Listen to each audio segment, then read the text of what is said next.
We're working more and more remotely, and it's become much more common after the pandemic. I've been working from home in a hybrid fashion. I did travel a lot more in the past, but over the last 10 years, I've had a home office, and I'm very lucky to have that. Some people will work from their living room or kitchen, or have a little, desk in some room of the house. It's become accepted part of life working from home. So how do you stay productive? I've learned a thing or two over the years in making sure that I'm productive, and especially, working by yourself. Okay, you're connected remotely, you have meetings every day. So I am speaking with people all the time, but at the end of the day, you're there working by yourself remotely. So how can you stay productive? This is my 10 productivity hacks for working remotely. So number one, create a dedicated workspace. So organize an area that you go to work that signals to the brain that it's time to work. That it's time to focus, and it'll help with getting you away from distractions, whether that's flatmates or family, etc. Even if you don't have your own room, you can still create a dedicated space, a little desk that you've set up that is your area of work, so that separates you from like your home life or your personal life. Number two is establish a routine. Make sure that you're separating out your personal life with your work life. So this could be through establishing clear hours and boundaries, and your consistency with doing this will increase your efficiency and help you focus to think that it's between these hours that you're working and nothing else. And within that, you can build in some leisure time, etc., going for a walk, doing that errand, but make sure that you establish a routine, or one day is going to be kind of merging into the next, and it's just you're not going to be able to stay on top of your tasks as efficiently as the days merge into each other. Number three is utilizing time blocking.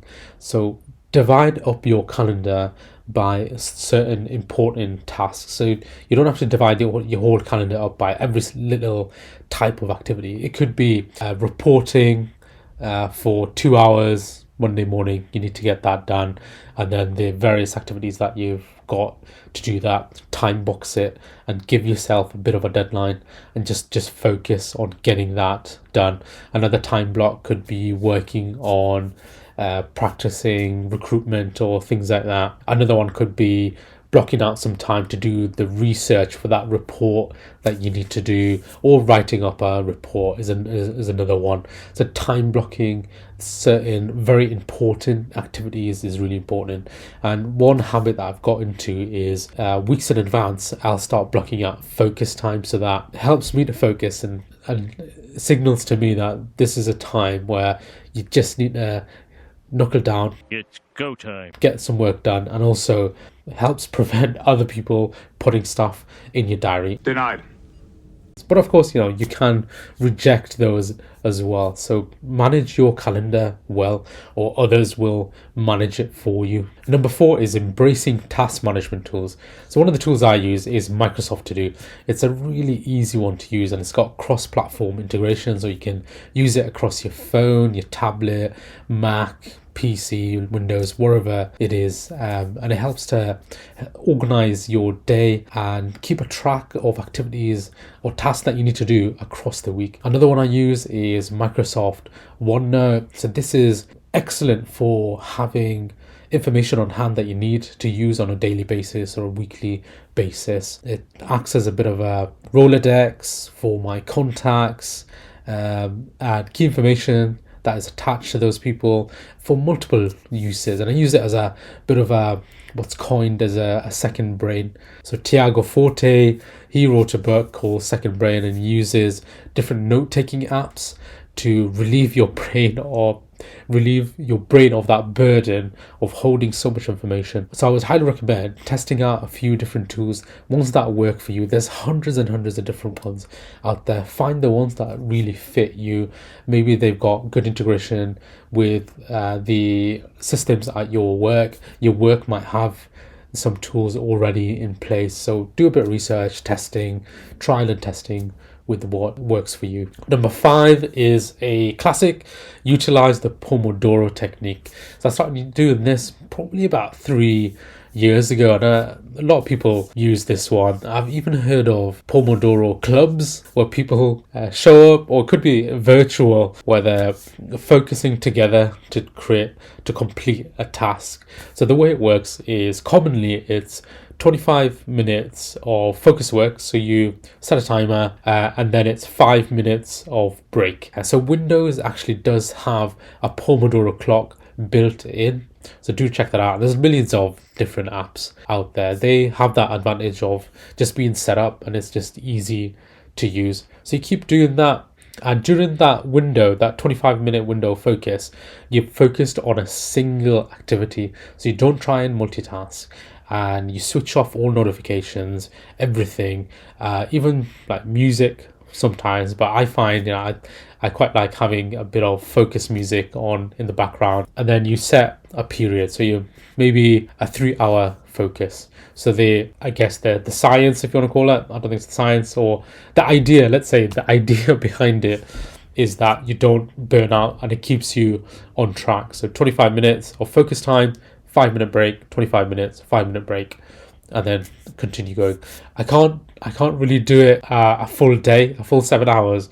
I can't do that because it's just too much focus time in that period. I'll do it up to, say, lunchtime, have my half an hour, 45-minute break, and then usually in the afternoon, I'm kind of tired out, my brain's a bit frazzled, and then I just focus on maybe some administration, etc. But at least try and do 3 to 4 hours of the Pomodoro technique. You'll get a heck of a lot done, I promise.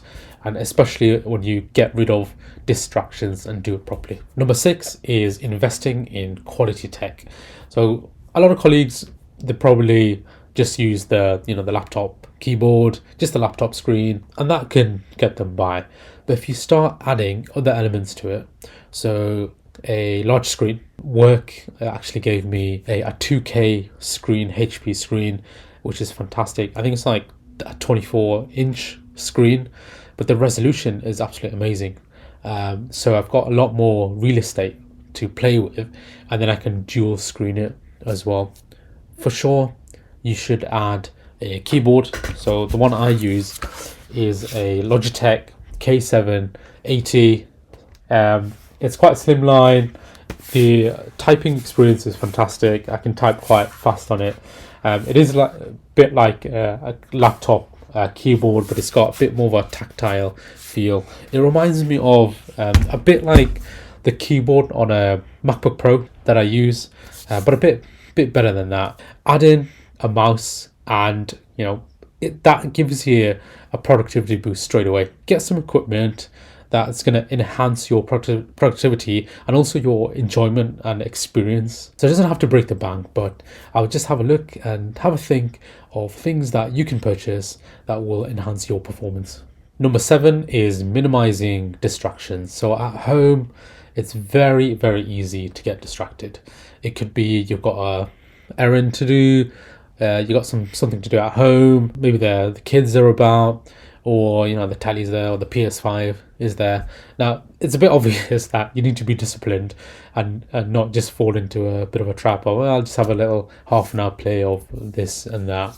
You have to stay disciplined, and also turn off notifications. So a bit connected to when I was talking about the Pomodoro technique, try and work without distractions. So if you've got anything open on your desktop, close them down, at least temporarily, whilst you're in that focused mode. Turn off notifications on your phone. This is kind of an obvious one, bit of a common sense one to do, but get that done and it's going to make a massive difference. Number 8 is setting clear goals and deadlines. So more and more we're being given autonomy to decide how we deliver and organize our work, which is great. But also there's a trap you might fall into and leave things to the last minute. And you might think you've got enough time to do this and that. We often underestimate how much time it's going to take to complete task X, A and B and 1 and 2, whatever it is. So you need to start building in clear goals and artificial deadlines to get to completing your work. Sometimes we might even fall into the trap of perfectionism and think that we've got this time, I can do all of this stuff in that time period. But then at the end of it, what have you really achieved? How many outputs or widgets have you actually created? And you need to avoid perfectionism and get things done, not overthinking it. And talk with your manager and keep them abreast and updated of what you're doing as well. So set clear goals, set clear deadlines. Number 9 is prioritizing self-care. So this is really important. You often find that, and I've done it as well, that I'd actually be working more from home than in the office. In the office, you've kind of got that clear boundary. So you're in for 8:30, 9 o'clock when you're starting work, and then you're finishing at kind of 5:30. At home, sometimes when you're really focused, you can go over. And in the past, I've been really bad for this, especially in the early years when I started at the company. I'd work till 6, I'd work till 7. There's some crazy times when I've worked till like midnight, 2 a.m. in the morning, 3 a.m. For the long term, this is not sustainable at all, certainly. Maybe a couple of times a year you could do that. I haven't done it in years and years, to be honest. But prioritize your self-care. Your sleep is so important to everything to do with your physical health, your mental health, getting your exercise in. Again, this is something I need to improve on. I need to start kind of taking my own advice here, because that's the foundation for everything else that comes. So don't forget that. Prioritize your health. So number 10 is establish boundaries with friends and family. So many times I've had to tell my family that, no, I can't go and do this errand, or no, I can't go take you here, etc., because I'm at work. I'm simply at work. And they'll find it confusing. They'll think, wait a minute, you're just at home. You're just at home, you're not working, etc. But I have to go through this merry-go-round saying, no, I work at a tech consultancy. I'm working from home, and it takes a bit of time to establish that. So you need to be disciplined with yourself as well, because you can fall into that trap again of I'm working flexibly. I can just get away and go do this, and that is fantastic. I have to sometimes take the kids to the doctors, etc., and it's fantastic. But don't go down the route and adding unnecessary stuff into your schedule which you think you can fit in, because then you start ending up doing work on the weekends, or you're working late, or after the kids go to sleep. I'm speaking from experience here, clearly. So you need to establish boundaries for your friends and family, but also yourself, and keep disciplined. And then this relates a bit to the number 9 around self-care as well. So this will help towards contributing towards that self-care and not burning out and not getting stressed out. Again, all of this will boost your overall productivity. That was 10 productivity hacks for working from home. Let me know in the comments if you've got any other suggestions that I could use. Thank you so much for watching, and I'll see you in the next video.